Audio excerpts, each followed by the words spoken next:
ಬೆಳಗಾವಿಯಲ್ಲಿ ಜಾತ್ರೆಯ ಸಂದರ್ಭದಲ್ಲಿ ಗುಂಡು ಹಾರಿಸಿದಾನೆ ಅಧ್ಯಕ್ಷ. ಡಬಲ್ ಬ್ಯಾರಲ್ ಗನ್ನಿಂದ ಗಾಳಿಯಲ್ಲಿ ಗುಂಡು ಹಾರಿಸಿರುವಂತಹ ಘಟನೆ ಬೆಳಗಾವಿಯಲ್ಲಿ ನಡೆದಿದೆ. ಗುಂಡು ಹಾರಿಸಿರುವಂತಹ ವ್ಯಕ್ತಿ ನೌಕರರ ಸಂಘದ ಬೆಳಗಾವಿಯ ಜಿಲ್ಲಾಧ್ಯಕ್ಷ.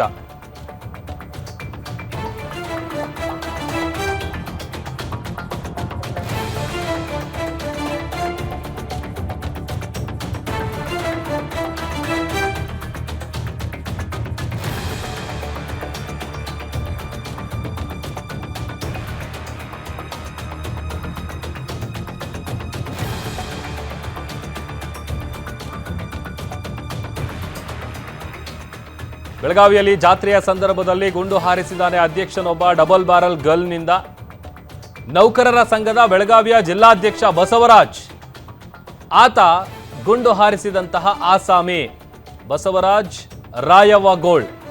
ಬೆಳಗಾವಿ ತಾಲೂಕಿನ ಬಸವನ ಕುಡುಚಿಯ ಕಲ್ಮೇಶ್ವರ ಜಾತ್ರೆ ನಡೀತಾ ಇತ್ತು. ಆ ಜಾತ್ರೆಯ ಸಂದರ್ಭದಲ್ಲಿ ಡಬಲ್ ಬ್ಯಾರಲ್ ಗನ್ನಿಂದ ಗುಂಡು ಹಾರಿಸಿದಾನೆ ಭೂಪ.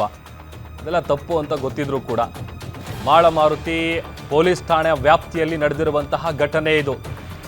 ಜಾತ್ರೆಯ ಸಂದರ್ಭದಲ್ಲಿ ನೋಡಿ, ಈ ಬರ್ತ್ಡೇ ಸೆಲೆಬ್ರೇಷನ್ ಮಾಡುವಂಥದ್ದು ಅಥವಾ ಜಾತ್ರೆ ಈ ಥರದ ಸಂದರ್ಭಗಳಲ್ಲಿ ತಲ್ವಾರ್ ಹಿಡ್ಕೊಳ್ಳೋದು, ಈ ಥರದ್ದು ಗನ್ಗಳಲ್ಲಿ ಫೈರ್ ಮಾಡೋದು, ಈ ಥರದ್ದೆಲ್ಲ ತಪ್ಪು, ಕಾನೂನಿನ ವಿರುದ್ಧ ಅಂತ ಗೊತ್ತಿದ್ರು ಕೂಡ ಆತ ಈ ಥರದೊಂದು ಕೆಲಸವನ್ನು ಮಾಡಿದ್ದಾನೆ. ಬೆಳಗಾವಿ ತಾಲೂಕಿನ ಬಸವನ ಕುಡುಚಿಯ ಕಲ್ಮೇಶ್ವರ ಜಾತ್ರೆಯಲ್ಲಿ ನಡೆದಿರುವಂತಹ ಘಟನೆ ಇದು. ಅಲ್ಲಿ ಒಂದು ಬಾಕ್ಸ್ ಹೋಗಿ ಹೆಂಗೆ ಹಿಡಿಸಿದ್ವಿ